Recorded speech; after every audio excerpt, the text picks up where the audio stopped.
The anchor desk, we keep things pretty neat, except when Jane, she throws things around a little bit. I'm good tonight. But in tonight's Prime Spot, you'll meet some people who may not be able to find the tops of their desks. Reporter Boyd Hoopert and photojournalist Tim Griffiths set out to find Milwaukee's messiest desks. Tonight, see what they found and learn what they tell us about the people who sit behind them. Hi, Susan. How you doing today? This is Winnie from K&M. We got key tags that look like little houses. The office product hasn't been made. This is like a $90 phone. That Winnie Dukes can't sell. What we have on special today are the permanent black markers. But her reputation at work has less to do with her marketing. Whenever I called you before, I never told you a joke, did I? Than her mess. My boss comes in here every day. I push for neatness and organization. Are you going to clean your desk up today, please, please, please? I need to sell you 500 pens. To hear her boss, Winnie's mess must be the worst in the city. I told her I need to get her a bigger desk because she's starting to utilize the floor now. Winnie, you're not even in the game. Right, exactly. The desk belongs to Susan Mudd, who spends every day at work fighting for a cleaner environment. Some would argue that I should just light a match to it, but that would create air pollution, so I don't do it. Trash, which is usually pretty well empty. It's not as if Susan never cleans her desk. Oh, well, let's see. Mass Transit, Energy, Economics, and... Just ask. Dated March 1993. She remembers the last time. Yeah, when I went on maternity leave. Her son, he's 3.5. Clean spot. Okay. When I eventually do throw things away, it is inevitable that within a day, something that I've finally put into the recycling bin I need. What Susan really needs is a librarian. I'm very good at stacking. Just not this one. I can create stacks all over the place and get them very high. Terry Delkey is the head librarian at the Greenfield Public Library. A lot of it just doesn't have homes. They don't have any place else to go. And experts say desks such as hers speak volumes about the personalities of their occupants. It has been linked to creative thinking and entrepreneurialism. Jessica Baer, who confessed to cleaning her own messy desk just before we arrived, heads a company that helps businesses manage their workers. But the type of individual who does work very well with a messy desk is someone who works well with stress in adverse conditions. This is our pages from the city's financial budget. Sounds like we should all adopt Terry Delkey's system. The messier, the better. How much more can you cram in? Not so fast. Those same experts say what is gained in creativity is lost in efficiency. Normally I can find what I'm trying for from here. Or just lost. Do I tell you that I have another computer terminal on the floor under the table over here? It's well understood that the masses don't do well with a messy desk. So when we heard about the desk of the chief financial officer at St. Camillus Retirement Community, we headed for Wauwatosa. Oh, very messy. But he's not here. Well, unfortunately, no, he's at a conference this week. This yellow one is the key for Tom's office. What do you bet next time Tom Tomasic takes his keys along? And here it is. And in my experience, this is the most messy office I've ever seen. Pam Lovelace is one of the people at St. Camillus. No idea what... Known to give Tom Tomasic a hard time about his desk. What all this information might be. And his tables. Overflowing. And his boxes. Under his desk. And his floor. Last week he brought me a slip of paper, and I noticed on the slip of paper, he just found it on his desk, it was dated 1989. As bad as this looks, Pam figures... It could be worse. It sure could be. I am by nature a neat person. With a name like this. Heaps, piles. Dick Heaps, the self-described neat freak, I'm so darn busy. Says the job did this to him. In July of '95, that's when the budget came. So if you'd have came there, probably that was the pinnacle of the worst. Then it went way down, and now it's starting to build back up again. And did we mention the Director of Intergovernmental Relations for the City of Milwaukee as a deputy? This is Dick Heaps, and this is Dick Heaps, Jr. You should see his office. Patrick Curley's office is right next door. Oh, well, Dick's a major leaguer. Yeah, I'm in single A here. Yeah, this is rookie ball. Actually, it's a little neater today. You can see his torso. Go ahead and laugh, while Dick sits comfortably behind his heap, secure in the knowledge it can happen to the best of us.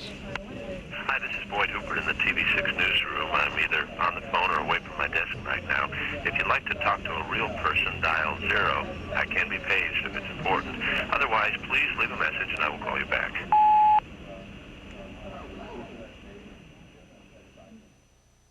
And that is the reason why Yeah. Boyd Hooper wanted to do that story. He did not stage that. His desk looks exactly like that stuff all over. You know what I think it is? People are afraid to throw things away. I have videotapes from 1987. Oh, I'm neat as can be on the outside, but if you open up the drawers, you can't just even a get little bit of everything. Like yeah. you say, everything I ever owned. God, that story makes us feel really neat, doesn't it? I guess not so creative, but we're neat. We've got that going for us. Yeah. Well, still ahead, obviously, is Top 6 Sports. And here's Tom. Jane and Mike, the Bucks are being rather creative tonight in the Bradley Center against the expansion Toronto Raptors. More on that coming up. Plus, we'll tell you why the Packers like it cold at this time of year. Stay with us.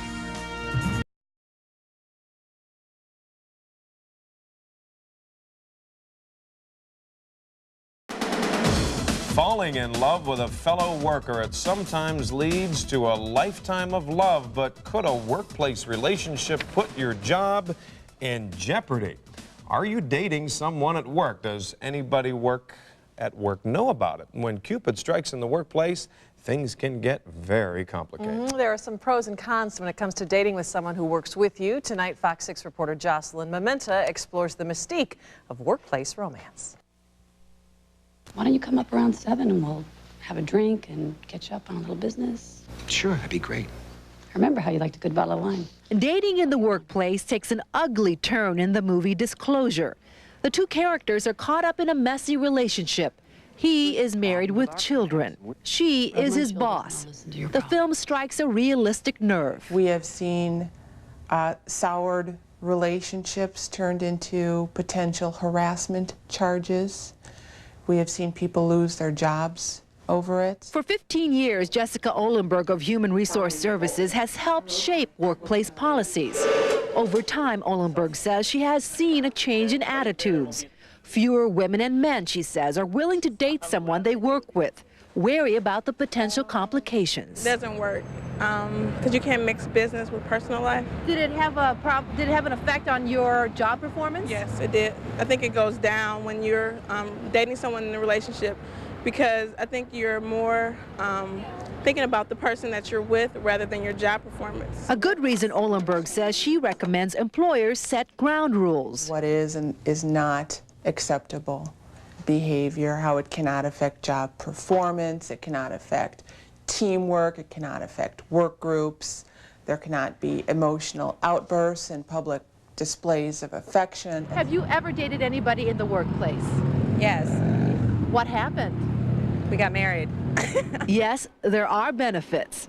The workplace can indeed be a healthy environment, a place where love can flourish. They can become better workers. Very often they do because they're supportive of one another in their careers.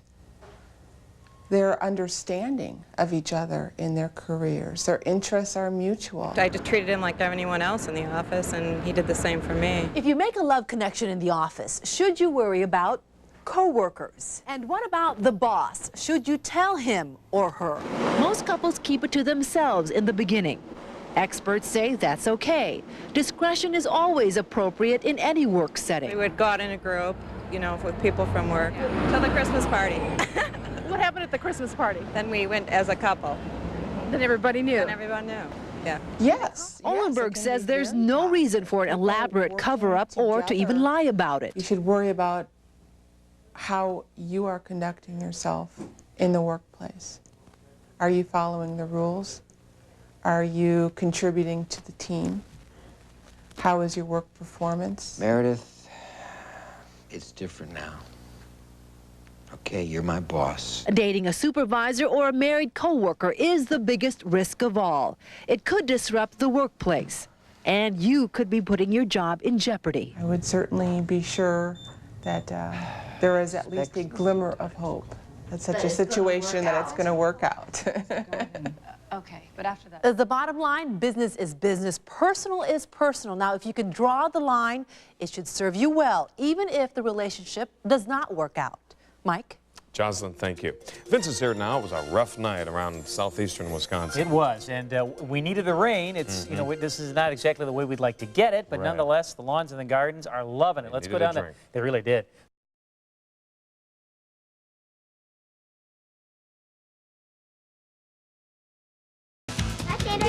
Hey, we're in the backyard in Brookfield. We're at the Ohlenbergs. Hey, the food's out already. We'll tell you why we're here. check in with our prospects for rain. We'll have the weekend forecast all coming up in a few minutes. All right, Vince, we'll see you then. And as we go to break in every segment in our 5 o'clock newscast tonight, we're going to play you more of Leroy Butler's farewell speech. And here's why. But it's one plenty. The News at 5 continues with Fox 6 weather and Emmy Award-winning Chief Meteorologist Vince Candela. Chief Meteorologist Vince Candela knows the thing about Emmys. He's won 4 in 3 years. He even beat me one year. I had to act like I was really excited for you there. Right. And I was. And you did that very well. Yeah. Well, hey, you and Joyce encouraged me to enter the Emmy competitions to begin with years ago, so I appreciate you guys encouraging me. That was very helpful.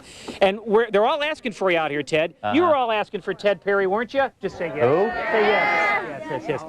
Who? They asked that before we came on the air. No, never mind. Hey, we're in the back of the Olenbergs. Jessica Olenberg is here. Right, Jessica, thanks for having us here. How about this for a backyard? Andy, widen out the shot. Look at this deck. So we decided we're moving here, I think, to do the weather. We're out in Brookfield, and the reason we're here, Jessica was the high bidder. Vince Candela does the weather in your backyard, and you're supposed to bring food. No, it doesn't say that, but you brought food for the Arthritis Foundation. So thanks for having us here. We really appreciate it. You're very welcome. This is great. We're happy to have you here. We're happy to have everybody support the Arthritis Foundation again. Absolutely. And plug your company. Human Resource Services, HRS. Excellent. Shamelessly plugged. Yeah, that's quite all right. And in fact, coming up in a couple of minutes here in our next segment, we're going to do a little sampling of the food menu that's out here today, and that will really drive everybody back in the studio jealous. But we'll talk about that in a couple of minutes. First, our prospects for rain. Yes, I know the lawns and gardens could use it. Let's look at Doppler 6000 radar. I mean, there is nothing going on around here. As we told you yesterday, most of that stuff is going to stay out to the west, and it is. And the white lightning bolts there, the live cloud-to-ground lightning detection network. So some of those pretty big storms now, western Illinois, back along the Mississippi River, it's all sliding southeast. Let me give you a wider view of radar to show you. There were some thunderstorms. In fact, those of you up in parts of Sheboygan and Dodge, even Washington counties and parts of Ozaukee County saw a few rain showers. Northern Milwaukee County saw a brief rain shower around 4 o'clock. But again, there's the heavy stuff way out to the west.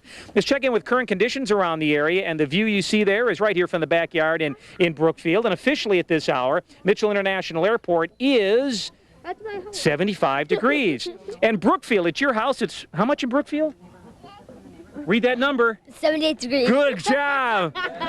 88 degrees in Palmyra, though, so you can see that the lake cooling has not gone all the way inland yet. River Hill's at 70 this hour. 85 was the high at Mitchell, the low 73. The winds are refreshing off the lake, northeast at 13, and we're even feeling that here in Brookfield, but the dew point's still way up there at 71. Now, you notice on our